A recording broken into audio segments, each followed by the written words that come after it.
দেখো, ভালো লাগলে কমেন্ট কমেন্ট করবে, আর লাইক করবে, চ্যানেল সাবস্ক্রাইব করবে, পাশে থাকা বেল আইকনটা এখানে আমরা কিভাবে আসলাম চলো সেটা আগে দেখে নিই, তারপর পুরোটা তোমাদের ঘুরিয়ে দেখাচ্ছি, ঠিক আছে?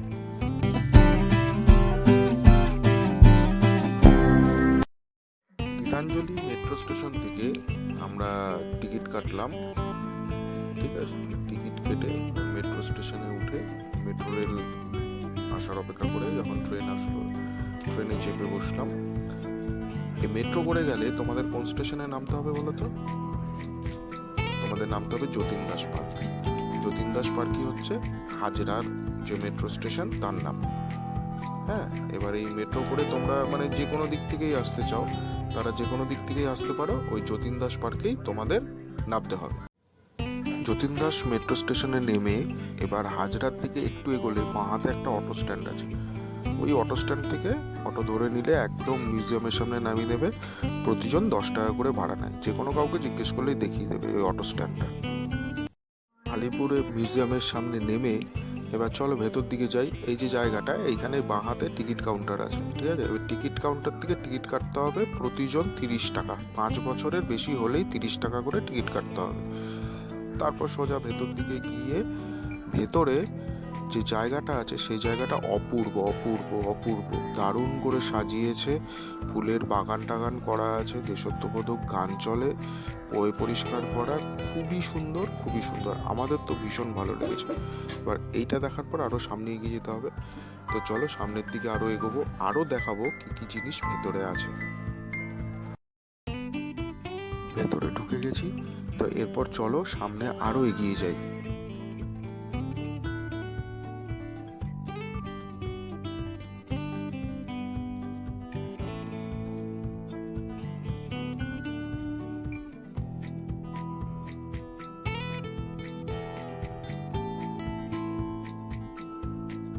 প্রথমেই একটা কুঠুরি, সেই কুঠুরির জানলাটা আমরা দেখতে পাচ্ছি, এটা হচ্ছে সেই কুঠুরির জানলা। এরপর সামনে এগিয়ে এলে এরকম একটা মানে ইয়ে দেওয়া আছে তোমার, বিভিন্ন জায়গায় বিভিন্ন ব্যক্তিরা কে কোথায় ছিলেন তাদের সেলের ইন্ডিকেশন করা আছে।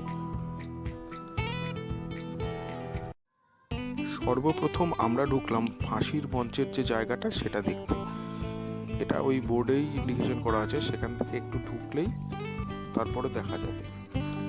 এবার ফাঁসির মঞ্চের এই জায়গাটা আসতে সবারই গা শিউরে উঠবে, কারণ এখানে একটা সময় আমাদের বাংলার বীর বিপ্লবীদের ইংরেজরা ফাঁসি দিয়েছে।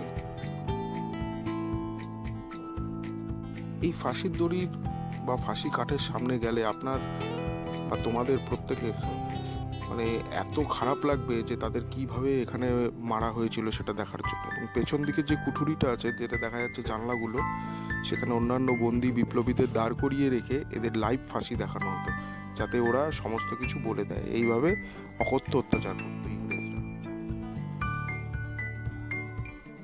আর এই জায়গাটা হচ্ছে যখন বন্দীদের ফাঁসি দেওয়া হতো, বডিগুলো নিচে পড়ে গেলে এই সিঁড়ি দিয়ে, এখানে সিঁড়ি আছে, সিঁড়ি দিয়ে নিচে নেমে বডিগুলো তুলে নিয়ে আসতো। এখন কাঁচ দিয়ে পুরো ঢেকে দিয়েছে, এখন আর কাউকে ঢুকতে দেওয়া হয় না।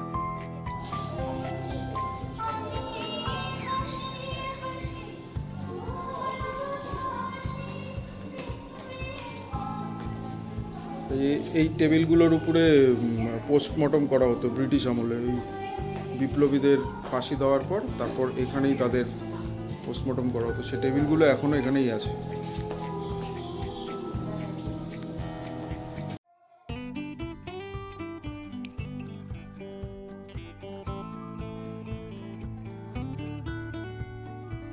এরপর যেই রুমটিতে আমরা ঘুরতে গেলাম বা ঘুরে দেখলাম, সেটাই হচ্ছে যেই সব বন্দীদের ফাঁসি দেওয়া হতো তাদের আগের দিন এনে এইখানে এই কুঠুরিগুলোতে রাখা হতো।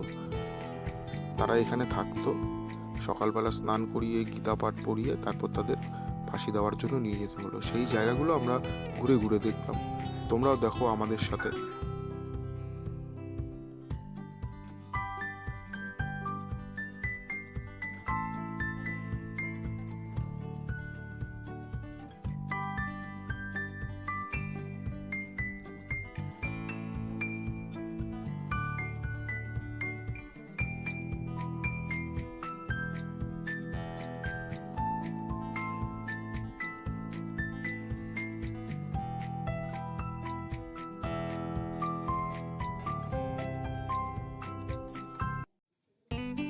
এর পরের কম্পাউন্ডটাতে আমরা যেখানে ঢুকছি সেখানে নেতাজি সুভাষচন্দ্র বোস, বিধানচন্দ্র রায়, চিত্তরঞ্জন দাস এদেরকে দীর্ঘদিন বন্দি করে রাখা হয়েছিল।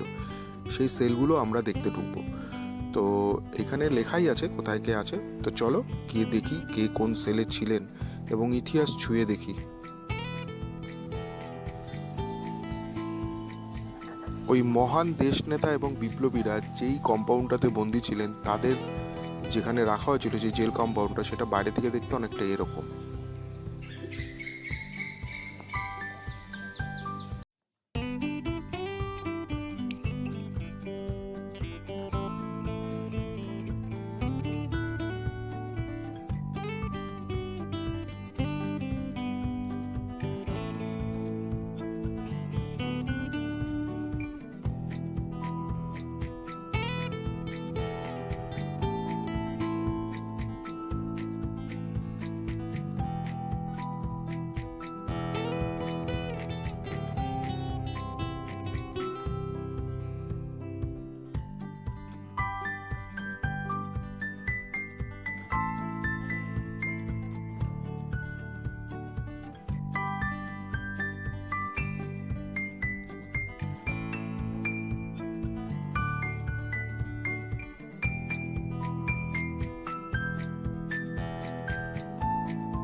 সৌমক বলছে নেতাজি সুভাষচন্দ্র বোসকে যেখানে আটকে রেখেছিল সেখানে আমরা যাচ্ছি। তো চলুন দেখি কোথায় আটকে রেখেছিল তাকে।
এইবার আমরা আসলাম নেহেরু কক্ষ।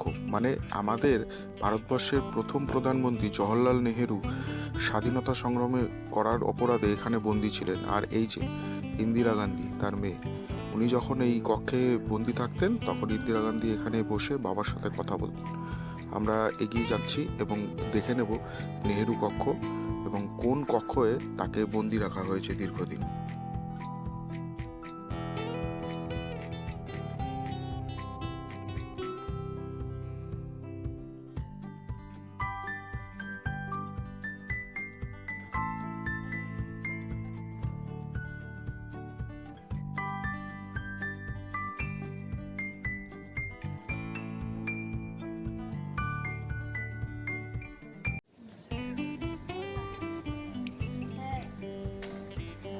নেহেরু কক্ষ দেখে আমরা বেরিয়ে যেই জায়গাটা আসলাম এটা হচ্ছে এই জেল কম্পাউন্ডের একদম মিডল পোর্শন।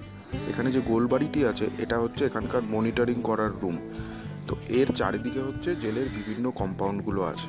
আপনারা এই অবধি এসে খানিকক্ষণ বসে বিশ্রাম নিয়ে তারপরে আবার পরবর্তী যে জায়গাগুলো আছে সেগুলো দেখতে পারেন। তো আজ এই অবধি থাক, খুব শিগগিরই ফিরে আসছি পরবর্তী পর্বে। পরে আমরা কী কী দেখলাম সেটা নিয়ে।